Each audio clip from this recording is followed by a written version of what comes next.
September 28th, 1920. Inside a Chicago courthouse, baseball is under siege. White Sox pitcher Eddie Cicotte, one of the biggest stars in the game, knows his career is over, and he's ready to come clean. Yes, he was guilty. Yes, he'd cheated the game he'd played since he was a kid. And yes, he'd had plenty of help. In the end, 8 White Sox players are indicted for conspiring to fix the 1919 World Series. Baseball, the sports world, and the city of Chicago would never be the same.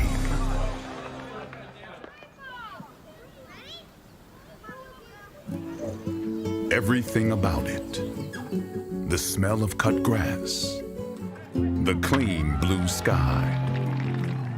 The daily ritual of ball games, running in tandem with the rise and fall of the summer sun. Everything about baseball marks it as an original. Perhaps the original American pastoral.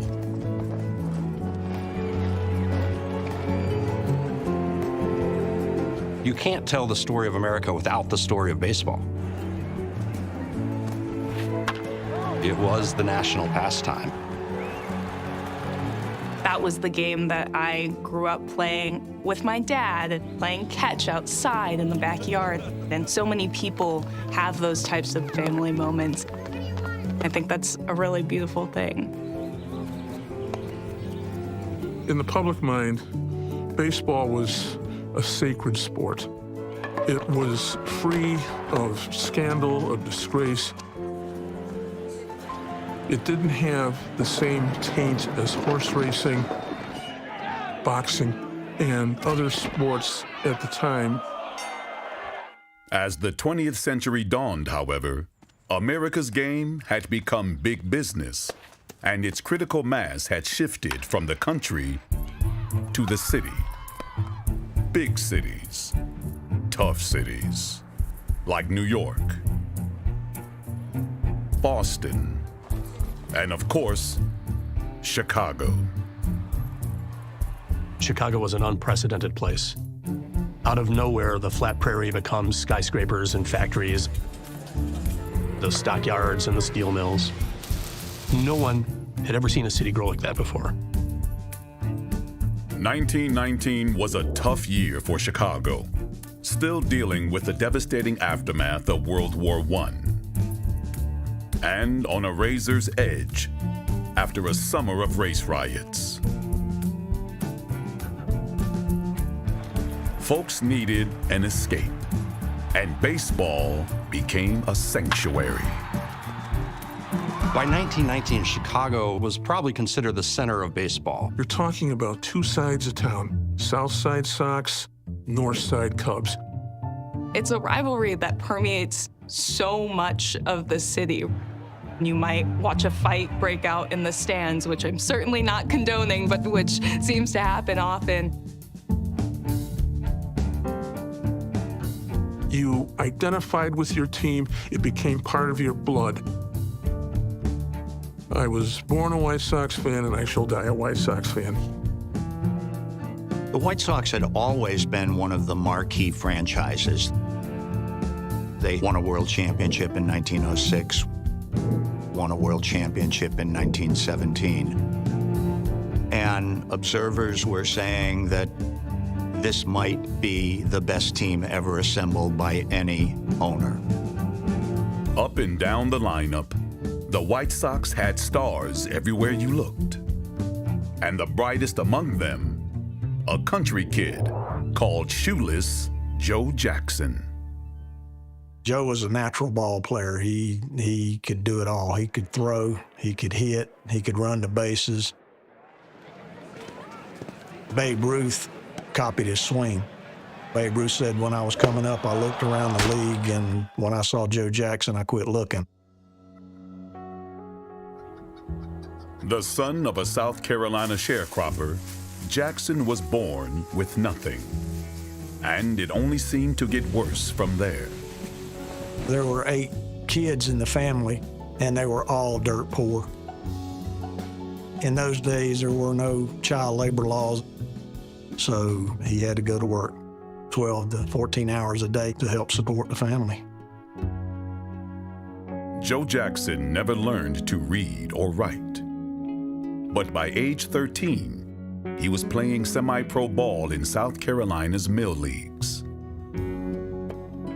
It was there he earned the nickname he'd carry with him the rest of his life. He had bought a new pair of spikes. They wore a blister on his feet, so he took the spikes off and he played in his stockings. And about the 7th inning, he hit a triple, and as he was sliding into third, one of the opposing fans stood up and hollered, "You shoeless son of a gun, you." There was a reporter for the Greenville paper. He heard it, and he coined the term, Shoeless Joe Jackson. Joe didn't care for the nickname. He actually hated it, and he compensated. He bought a lot of nice shoes to kind of say, "I'm not shoeless." But that's how the world knew him. Jackson made it to the big leagues in the summer of 1908. In his first full season, he hit .408, one of the highest batting averages for a rookie in baseball history. 4 years later, Shoeless Joe was one of the most coveted ball players in the game. Charles Comiskey told his secretary to go to Cleveland. He gave him a blank check and he said, "Bring Jackson back. I don't care what I have to pay for him. We need Joe Jackson."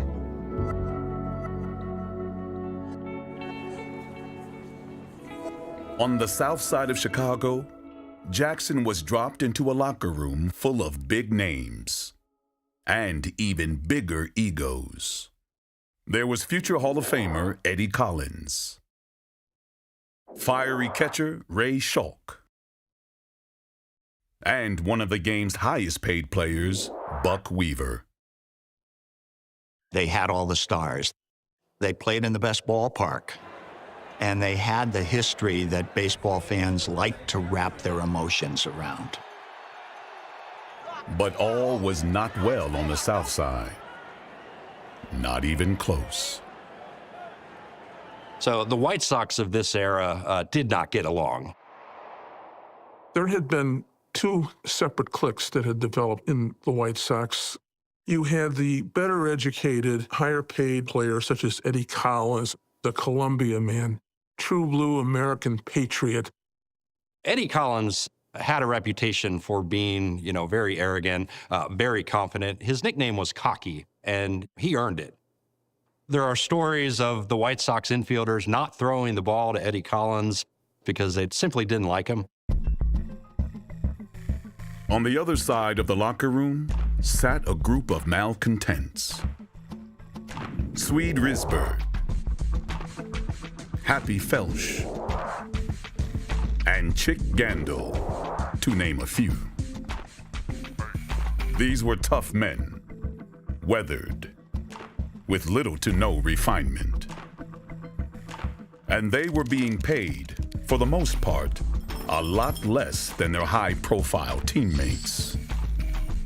They had come from hard-scrabble, mostly rural childhoods. Tobacco-chewing guys with limited education and a penchant for alcohol and rowdyism. Chick Gandil was a big, burly first baseman. Early in the 1919 season, he got in a fight with Tris Speaker. And supposedly the White Sox teammates let Tris Speaker beat him up. Chick Gandil was not well liked, but he was respected or feared in a lot of ways. So you had, by 1919, 2 disparate groups who rarely talked to each other, but somehow these guys played an excellent brand of baseball. The only thing this collection of ball players might have disliked more than each other was their owner, Charles Comiskey. Well, the legend has grown up about this club that they were all united in their hatred of Charles Comiskey, that he was the cheapest owner in sports. Name me a business owner in any business who did not want to maximize his profits. Those were the baseball owners. They wanted to maximize the profits. The owners had the power to keep players' salaries artificially low with something called the reserve clause. The reserve clause was a provision in the standard major league contract. That player could not sign with any other team because his original team held him in reserve. The reserve clause made ball players essentially indentured servants. Your labor is your only power in this world, and if you can't sell your labor to the highest bidder, I can see resentment building up. Baseball owners like Comiskey were raking in money, hand over fist. It was only a matter of time before the players decided they deserved a bigger piece of the pie. And it all started with White Sox ace, Eddie Cicotte. In the summer of 1919, Cicotte and his teammates spent a lot of time riding the rails.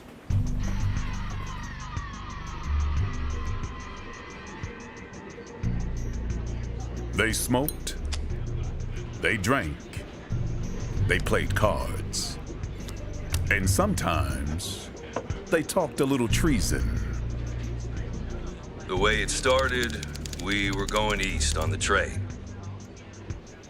That's Eddie Cicotte telling a Cook County grand jury how the whole thing got started.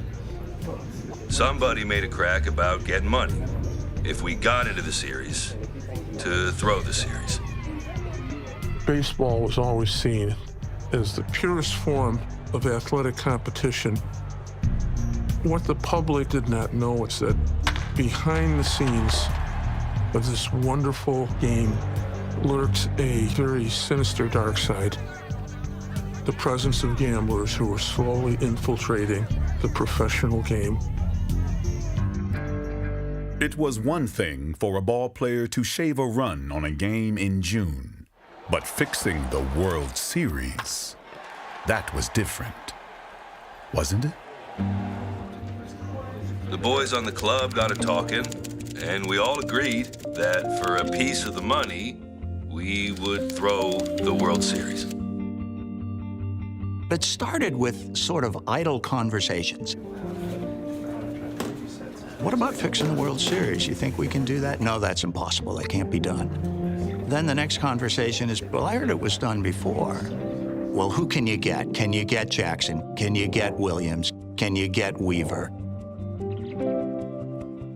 So the conversation spreads ever outward. The Chicago White Sox clinched the American League pennant on September 24th, 1919. Now, a decision had to be made.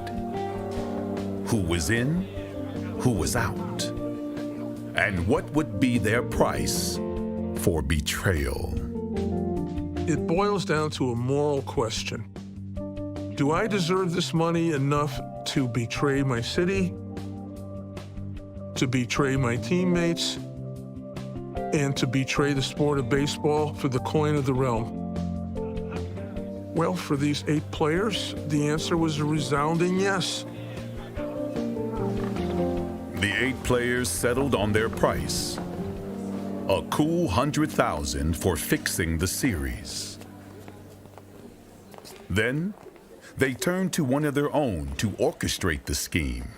Former major leaguer turned gambler, Sleepy Bill Burns, and his buddy, Billy Maharg. To fix a long World Series, you need a bunch of people involved. So you need a bunch of payoffs. Financing the fix was going to take someone with deep pockets. Someone who could float a big bankroll.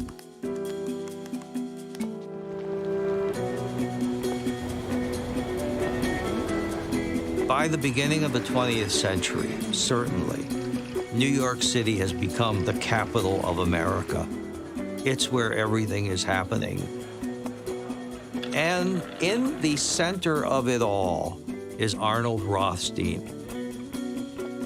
Arnold Rothstein was a Manhattan racketeer, a genius figure who had come up to command the Jewish faction of organized crime in New York City. He's a moneylender. He provides finance of hit Broadway shows, speakeasies and rum running, and the international drug trade.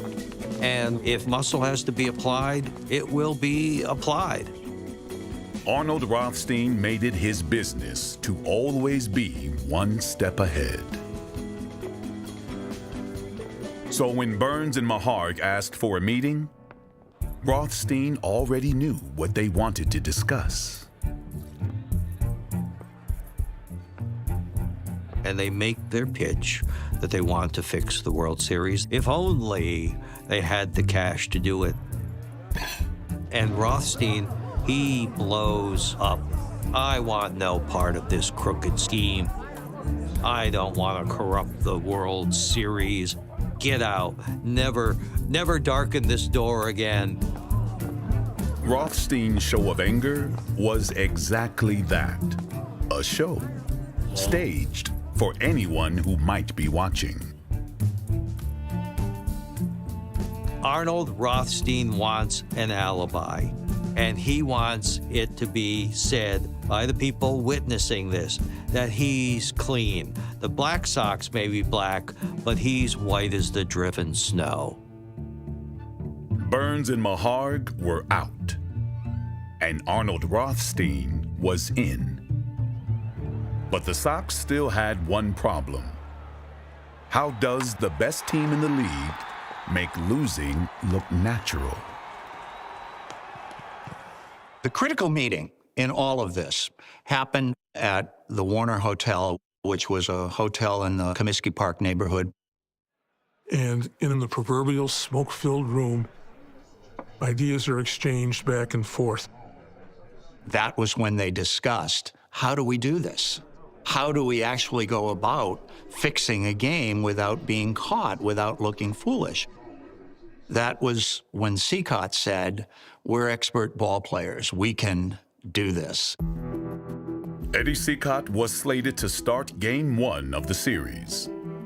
At the meeting with Rothstein's men, he said he was going to need his money up front, or the deal was off. Eddie Cicotte is, in a lot of ways, the most fascinating character in this whole story. He set his terms and stuck to them. I would not do this for less than $10,000, and I would need that $10,000 in advance. Cicotte made his demand and walked out.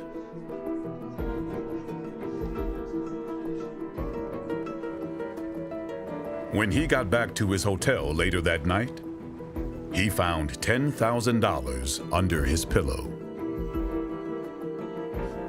Once Eddie Cicotte had the money in hand, there was no turning back.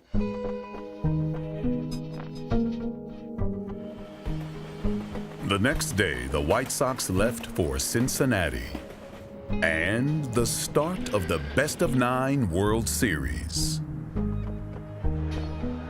The fix was in. Vin Scully once said that the mound was the loneliest place in the world. You've got the ball in your hand and everybody's waiting on you. Game 1 of the 1919 World Series. Eddie Cicotte took the mound.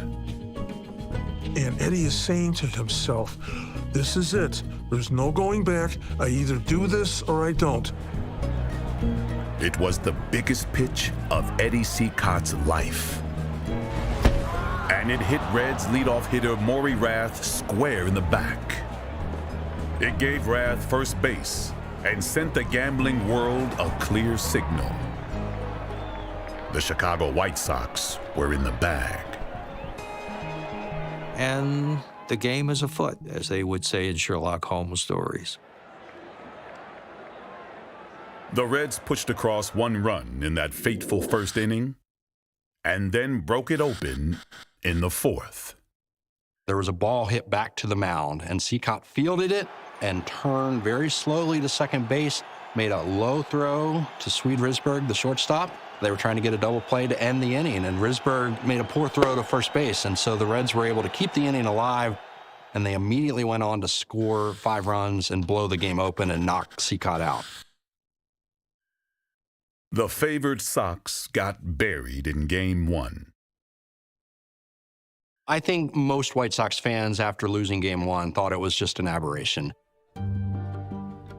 They said, we're going to get him in Game 2. The White Sox trotted out 23-game winner Lefty Williams for Game 2 of the series. Known for his control, Williams walked 6. And when he did put the ball over the plate, the Reds sent it back even harder. He pitched ineffectively, giving up 3 runs in the 4th inning of what ultimately would become a 4-2 White Sox loss. The fix in Game 2 wasn't as obvious as the opener, but the result was just as crooked. There were probably handshakes all around and the feeling that, boys, we did it. We fooled him, didn't we? The rest of this is going to be a cakewalk. There was never any moment where the White Sox fans weren't hopeful of bouncing back. I think every White Sox fan believed and bet money in support of it. The series shifted to Chicago for Game 3, where right-hander Dickie Kerr, a rookie who was not in on the scheme, threw a wrench in the works. Dickie Kerr goes out and throws a magnificent game. The White Sox play cleanly, and they win. So this sends a little bit of a jolt to the gamblers. If the gamblers were getting nervous, they didn't show it, as fresh money came in on the Reds, and odds on the White Sox continued to plummet. Eddie Cicotte again found himself on the bump for Game 4. The Reds got a couple runners on, and ball was hit to left field. Sheila's Joe Jackson made a throw into home plate, and Eddie Cicotte stuck his glove up, and it deflected off his glove and rolled away and allowed the Reds to score their second run. And that was all they needed to win Game 4. To make that kind of schoolboy error was just inexcusable. It was as if he had completely forgotten how to play the game of baseball. Completely forgotten how to play the game of baseball. That pretty much described the White Sox effort through 4 games of the series. Up in the press box, the men who wrote about the game for a living took notice. The sports writers smell something is wrong right as it's happening. Ring Lardner, the great columnist, he begins to have doubts. Before the first game in Cincinnati, there was an on-field band playing I'm Forever Blowing Bubbles, which was one of the hit songs of the time. And after the game, after the White Sox lost badly, Lardner in the bar composed these lyrics, I'm forever blowing ball games. I come from shy, I hardly try. Lardner's shameful serenade of the White Sox had no obvious effect, as the boys from the South Side proceeded to get shut out in Game 5.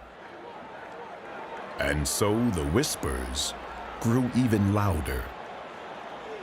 The team was 1 loss away from blowing the series, and a handful of its players 1 loss away from collecting on their scheme to fix the series. Or so they thought. The gamblers who had promised the White Sox players some bribe money definitely did not pay off. They contact Arnold Rothstein in New York and demand more money. Rothstein is not of a mind to send more money because he believes he's got them over a barrel now. What, are they going to go and blow the whistle and incriminate themselves? And at that point, the players are thinking that these greedy gamblers are going to welch on them and they're going to break the promise. But then, something funny happened. Irate at being stiffed by Rothstein, the White Sox suddenly remembered how to hit, how to field, how to win ball games. They stormed back to take games 6 and 7. The latter behind a masterful performance from none other than Eddie Cicotte. The tide had seemingly turned. The Sox were on the verge of tying the series. But Arnold Rothstein didn't become Arnold Rothstein by being outsmarted. On the eve of the pivotal Game 8, the gamblers turned the screws on the players. It is very likely that the gamblers paid off the players a little bit more and said, okay, this has to end. You have to lose. Game 8 was over before it began. Pitcher Lefty Williams never made it out of the first inning, giving up 4 runs and putting the White Sox in a hole they could never dig out of. The Reds won the game and captured the World Series 5-3. You look at that 8th game and you look at the sloppy way the White Sox played, and it was all over with. As the Cincinnati Reds celebrated their world championship, the numbers on the south side of Chicago told an ugly story. Pitchers Eddie Cicotte and Lefty Williams took all 5 losses, giving up 19 runs. Swede Risberg went just 2 for 25 at the plate. And Joe Jackson hit an impressive .375 for the series and played a flawless left field. But the big hits he was known for never came. And there were too many times when he and the team just didn't look right. We can only surmise the number of sleepless nights they might have felt in fear of detection. How does any fan base react to their team losing the World Series? Keenly disappointed. But the White Sox fans, after their initial disappointment, turned right back into ever hopeful. I think there was the expectation amongst the gamblers and the ball players that this would blow over and would soon be forgotten. The 1919 season faded away, and Chicago's winter set in. But the rumors persisted, and the drumbeat of suspicion around the White Sox grew louder and louder. Generally speaking, the sport media in a big city like Chicago kind of was like a PR arm of the ball club. They were expected to write positive stuff about the team. If they didn't, the owner might not let them into the game for free to watch.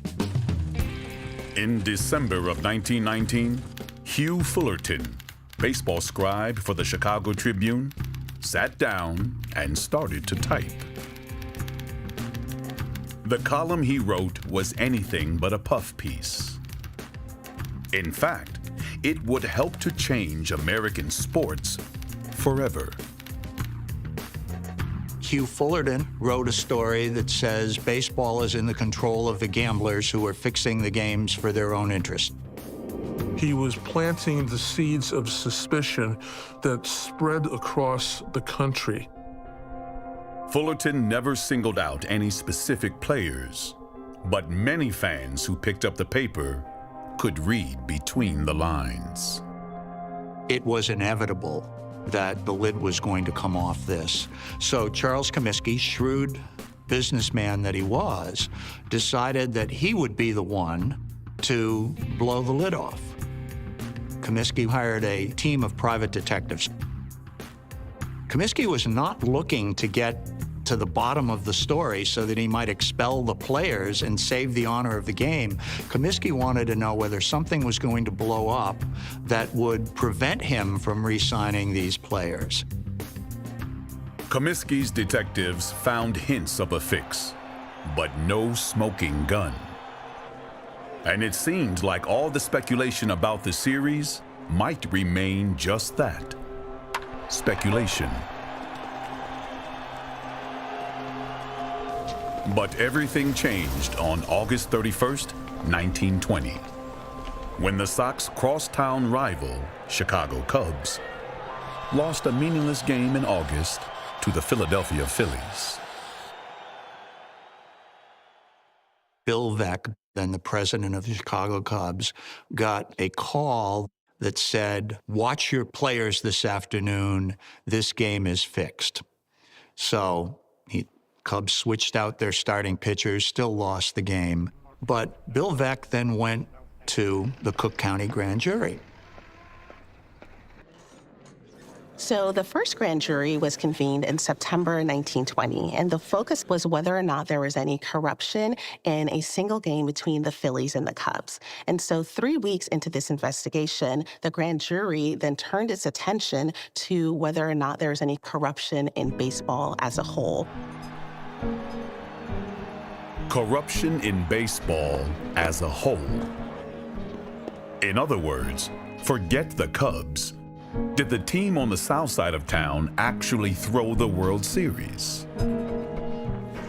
As the grand jury began its work, the press was once again sniffing around. This time, it was Billy Maharg, disgruntled from being pushed out of the fix by Arnold Rothstein, who gave a tell-all. That was the first time that anyone said, yes, it happened. These are the players who made it happen. I was there when it happened. It was a national story that had literally pushed all the other news off of the front page. And thereafter, the lid blew off. It's 1919. And here are leading investigators in probe of recently finished World Series. The ensuing investigation engulfed the White Sox and turned the club into a national punchline. Here are actual films of sensational fourth inning of first game between White Sox and Cincinnati Reds. Something wasn't right, and thousands mourned the proof that baseball wasn't fully honest. So the newspaper reporters, the sports writers, were traveling on the trains with them, and Eddie was listening to these guys. What's wrong with the arm, Eddie? Are you feeling a little nervous about your future? The pressure is building so much, Eddie Seacott finally cracks. He goes to Charles Comiskey's office. He admits, yeah, we were crooked. We fixed the World Series. And Charles Comiskey said, we'll go tell it to the grand jury. I don't know why I did it. I must have been crazy. Confession, they say, is best for the soul. So he, without lawyers present, spilled the beans. I've lived 1,000 years in the last 12 months. Now, I've lost everything. Job, reputation, everything. They then brought in Joe Jackson, and at that point, it's the biggest sports story maybe of all time. Shoeless Joe, icon to millions, took the stand on September 28, 1920. In a tight spot, Jackson tried to walk a fine line, admitting some guilt while trying to salvage his integrity as a ball player. I don't know that Joe ever saw the major leagues coming. I really don't. He just loved playing the game. The Brandon Mill, their ball field was right next to the actual mills. And Joe could look out windows and see the men out there practicing baseball. So that was his motivation. He wanted to get out there and play baseball as opposed to work 12 hours a day. Did you do anything to throw those games? No, sir. I tried to win all the time. Joe Jackson was illiterate. He wasn't stupid. He knew his teammates were trying to lose. Did anybody pay you any money to help throw that series in favor of Cincinnati? They did. They promised me $20,000 and paid me $5,000. Lefty Williams, Joe's roommate, came to Joe's room and threw down an envelope. Joe Jackson asked him, "What's this?" And he said, this is your part of the money. I think Joe knew it was wrong. He knew that there could be some serious repercussions for having that money. The prosecutor pressed Jackson, asking if his wife knew what he had done. She said she thought it was an awful thing to do. Cried about it for a while. Joe says some disturbing things in that confession, and he talks a lot about money. The first thing I would have done if I was Joe's lawyer is I would have told him to shut up. And when, after the famed White Sox fielder, shoeless Joe Jackson, confessed his guilt, it said that one weeping fan of his cried out, "Say it isn't so." When Arnold Rothstein was called to the stand, he stopped outside the courtroom for an impromptu chat with the press. And he gives a very pious speech about how his reputation has been sullied by these rumors. And then he goes into the grand jury and denies everything. White Sox players were promised $100,000 to fix the series. But in the end, they'd get less than half that.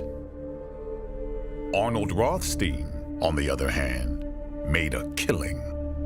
Estimates put his take at more than $350,000, $6.5 million in today's dollars. This really is the Napoleon of crime. The fellow with the nerve and with the vision to make things happen. Rothstein walked away untouchable. But not everyone would be so lucky. On October 29th, 1920, 8 White Sox players and a handful of low-level gamblers were indicted and charged with conspiracy to defraud the public. The revelation of this placed baseball in the same position as prize fighting and horse racing. The last clean sport in America has sold out. Baseball went on trial in the summer of 1921. Despite confessions from several players, the burden of proof would be a difficult bar to reach. The hard part actually came at the end of the trial. The prosecutor had to show that each of the defendants not only conspired, but they did so with a conscious intent to defraud the public, to defraud the White Sox organization, and to defraud various other victims. There was no evidence at all at trial of what their intent was. It was an impossible thing to prove. In closing arguments, prosecutors went all in, painting the Black Sox as killers, and baseball their victim. The Chicago jury didn't quite see it that way, and only needed 3 hours to decide. Not guilty. The Cook County courtroom erupted in a show of positive emotion. The jurors, the press, the players, they were throwing their hats in the air. So they go outside, they take pictures. It was just a big celebration. Those players, once they heard the verdict, believed that all their troubles had been swept away. They looked to the future with great optimism. But they're dancing on a volcano. That night, the exonerated players hit the town. The next morning, their hangover arrived. That was a bully ball game. In the person of newly appointed baseball commissioner, Kennesaw Mountain Landis. He's got the look. I mean, I love the Kennesaw Mountain Landis look. The shock of white hair, the craggy, thin face, and the look of disdain and judgment and wrath when he looked down upon you from the judge's bench. Judge Landis was hired as baseball's commissioner in order to clean up the game. There had been so many rumors about game fixing and other instances of corruption. He was brought in with a mandate of, let's clean this up. Landis wasted no time. The day after a jury acquitted what the press were now calling the Black Sox, baseball's commissioner banned them from the game for life. It's like that. You guys are gone. Judge Landis's statement said, regardless of the verdicts of juries, no ball player who conspires to throw a game or sits in the company of ball players where the ways and means of throwing a game are discussed and does not report such conversations will ever play baseball again. Landis's ban was effective immediately. The careers of the 8 Black Sox were finished. All of America was stunned, not just the baseball world. From the children who were weeping at the news to their parents and grandparents, they had thrown their hearts over to the game. How can this be happening? This is the national game, but you've disgraced it and you've disgraced your family. You've disgraced your own name and reputation. And for what? In the aggregate, they get something like $30,000 or $40,000. The American psyche has been damaged at bargain basement prices. The White Sox betrayal of their brother players, Eddie Collins, Ray Schalk, Dickie Kerr, Kid Gleason, the manager, the Clean Sox. You don't think of the hurt and the betrayal that they suffered in this because there was so much other betrayal to go around. I'm as guilty as the rest of them. I got my $5,000. I could have got just as much if we had won. Now, I'm out of baseball. The joke seems to be on us.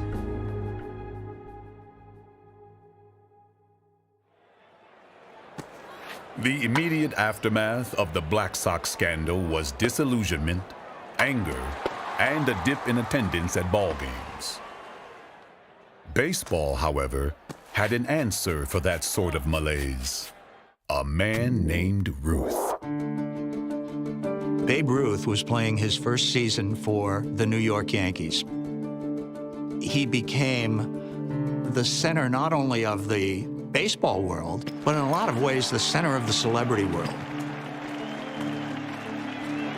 His first year in Yankee pinstripes, Ruth hit a record 54 home runs. The next, he hit 59.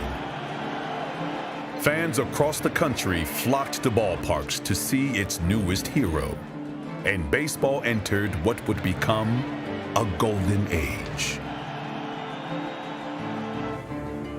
On the south side of Chicago, however, the long shadow of the Black Sox proved harder to shake. Charles Comiskey was a villain. He was a tightwad. He was a crook. Those are the things that have just been perpetuated over time, and it just simply is not true. In 1963, Elliot Azanoff published the book 8 Men Out, and it crafted Charles Comiskey in the role of consummate villain. You said if I won 30 games this year, there'd be a $10,000 bonus. So? I think you owe me that bonus. 29 is not 30, Eddie. You will get only the money you deserve. The movie is what really sealed the deal in making him the bad person. Any bet against my Sox this series is a sucker bet. He was such an enthusiast about the game of baseball. He did a lot of important things that have just kind of been overlooked. At a time when Major League Baseball was still segregated, Charles Comiskey supported both the all-black 8th Regiment of the Illinois National Guard and Provident Hospital, the first black-owned and operated hospital in Chicago.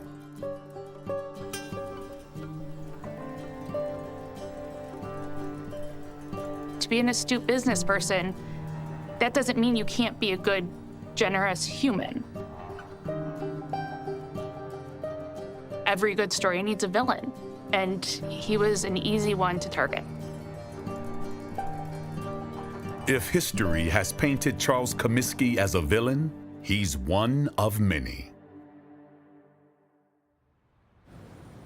But no one and nothing has taken as big a hit as the game of baseball itself.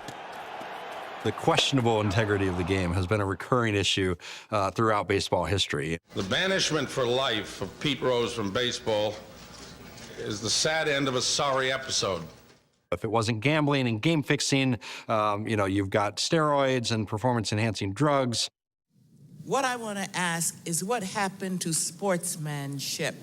The Houston Astros, they have apologized. In recent years, you've got electronic sign stealing that has become a huge issue and led to a major scandal in the 21st century with the legalization of sports betting. The Black Sox scandal continues to have relevance today.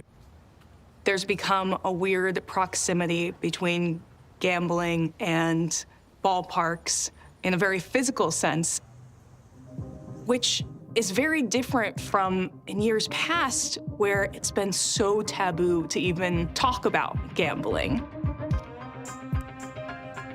Purists love to ponder if the game will ever regain the special luster it once enjoyed. The essence of the Big Fix and the Black Sox scandal is that it drives argument. We're arguing about it now, over 100 years later. The issue is whether the New England Patriots cheated. I've always played within the rules. I would never do anything to break the rules. To be judged by a fair. But other sports, college sports, basketball and football both, tremendous number of point fixing and other scandals. And it goes away faster because it's not baseball. So what is it about the game that makes it so sacred? Perhaps the answer lies in the game's origins. Baseball was exclusive to the American experience. Baseball's place in American culture means that people have higher standards, that it should be better, even if it's not, even if it's just as human as every other sport and every other human endeavor. In some ways, the idea of baseball is more important than its reality. The chasm between the two being where we find the remnants of our childhood dreams and the shadows of men like the Black Sox. Men whose imperfections off the field ultimately eclipsed their talent on it.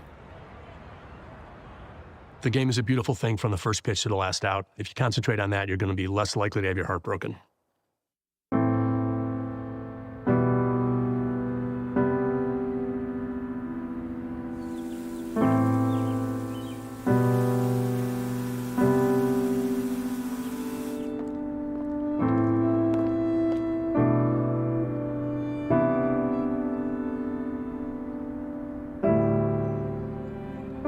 My name's Mike Miller. I'm a volunteer and a board member here with the Shoeless Joe Jackson Museum.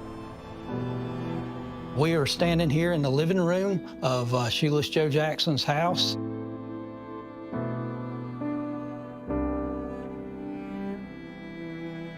Joe actually had the house built in 1940. He and his wife, Kate, spent the last 10 years of his life here. He had a room in his house where he kept a lot of his trophies. So I'm sure he spent a little bit of time in there looking over some old history and things that had happened during his career.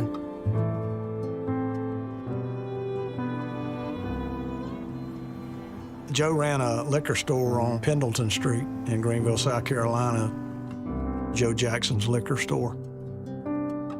And there's a famous story about Ty Cobb.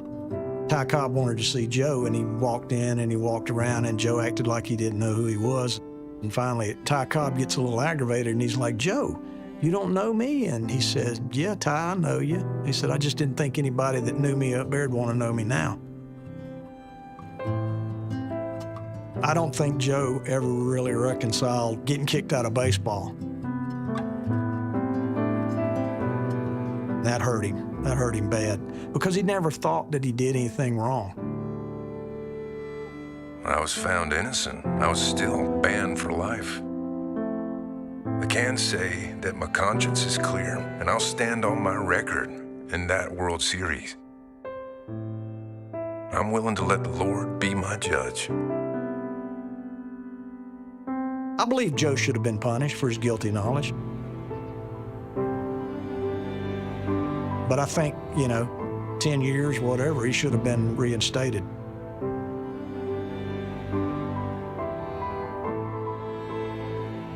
Joe's been dead since December 5th, 1951. He's banned in perpetuity now. The Black Sox scandal remains baseball's original sin. And so, more than 100 years after the fact, 8 men who gambled and lost stand on the outside of history, looking in, all for a few $1,000. Say it ain't so, Joe. Say it ain't so.